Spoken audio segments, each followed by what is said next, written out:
आप सभी को वट सावित्री व्रत की बहुत बहुत शुभकामनाएं। आज हम आप सभी के साथ वट सावित्री की कथा को जो है शेयर कर रहे हैं। सबसे पहले इसमें सारी व्रत की सामग्रियां रखकर और सोने या मिट्टी की सावित्री, सत्यवान तथा भैंसे पर सवार यमराज की प्रतिमा बनाकर धूप, चंदन, फल, रोली, केसर से पूजन करना चाहिए। सावित्री सत्यवान की कथा सुननी चाहिए। कथा जो है इस प्रकार से है। भद्र देश के राजा अश्वपति के यहाँ पुत्री के रूप में सर्वगुण संपन्न सावित्री का जन्म हुआ। राजकन्या ने धूम्रसेन के पुत्र सत्यवान की कीर्ति सुनकर उन्हें अपने पति के रूप में वरण कर लिया।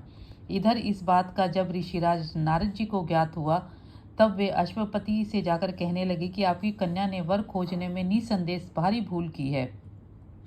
सत्यवान गुणवान तथा धर्मात्मा भी है, परंतु वह अल्पायु है और 1 वर्ष के बाद ही उनकी मृत्यु हो जाएगी। नारद जी की बात सुनते ही राजा अश्वपति का चेहरा विवर्ण हो गया। वृथा न हुई देव ऋषि वाणी। ऐसा विचार करके उन्होंने अपनी पुत्री को समझाया कि ऐसे अल्पायु के साथ विवाह करना उचित नहीं है, इसलिए कोई दूसरे वर का चयन करो। इस पर सावित्री ने बोला कि पिताजी, आर्य कन्याएं अपना पति एक ही बार चुनती हैं, एक ही बार वरण करती हैं। राजा एक ही बार आज्ञा देता है, पंडित एक ही बार प्रतिज्ञा करते हैं तथा कन्यादान भी एक ही बार होता है। अब चाहे जो हो, मैं सत्यवान को ही वर के रूप में स्वीकार करूंगी। सावित्री ने नारद जी से सत्यवान की मृत्यु का समय मालूम कर लिया था। उनका पाणिग्रहण संस्कार हुआ। अब वह ससुराल पहुंचते ही सास ससुर की सेवा में रत रहने लगी। समय बदला। ससुर का बल क्षीण होता देख शत्रुओं ने राज्य छीन लिया। नारद का वचन सावित्री को दिन प्रतिदिन अधीर करता रहा। उसने जब जाना कि पति की मृत्यु का दिन नजदीक आ रहा है, तब 3 दिन पूर्व से ही उपवास रखना शुरू कर दिया।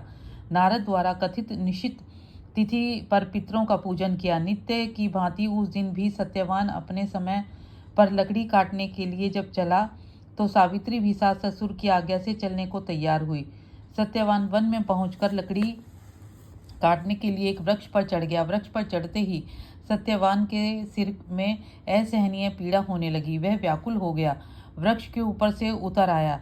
सावित्री अपना भविष्य समझ गई थी तथा अपने जंघे पर सत्यवान को लिटाकर उसी समय दक्षिण दिशा में अत्यंत प्रभावशाली महिषारूढ़ यमराज को आते देख धर्मराज सत्यवान के जीव को जब लेकर चल दिए, तो सावित्री उनके पीछे पीछे चल दी। पहले तो यमराज ने उसे देवी विधान सुनाया, परंतु उसकी निष्ठा देखकर वह और मांगने को कहा। सावित्री बोली, मेरे सास ससुर वनवासी हैं तथा अंधे हैं, उन्हें आप दिव्य ज्योति प्रदान करें। यमराज ने कहा, ऐसा ही होगा, अब लौट जाओ। यमराज की बात को सुनकर उसने कहा, भगवान, मुझे अपने पति के पीछे पीछे चलने में कोई परेशानी नहीं है। पति अनुगमन मेरा कर्तव्य है। यह सुनकर उन्होंने फिर वर मांगने को कहा।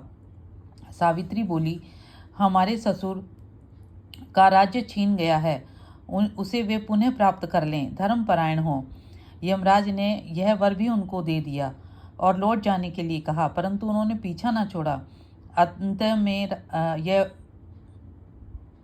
अंत में यमराज को सत्यवान का प्राण छोड़ना पड़ा तथा सौभाग्यवती का आशीर्वाद दे और 100 पुत्र होने का वरदान भी उनको देना पड़ा।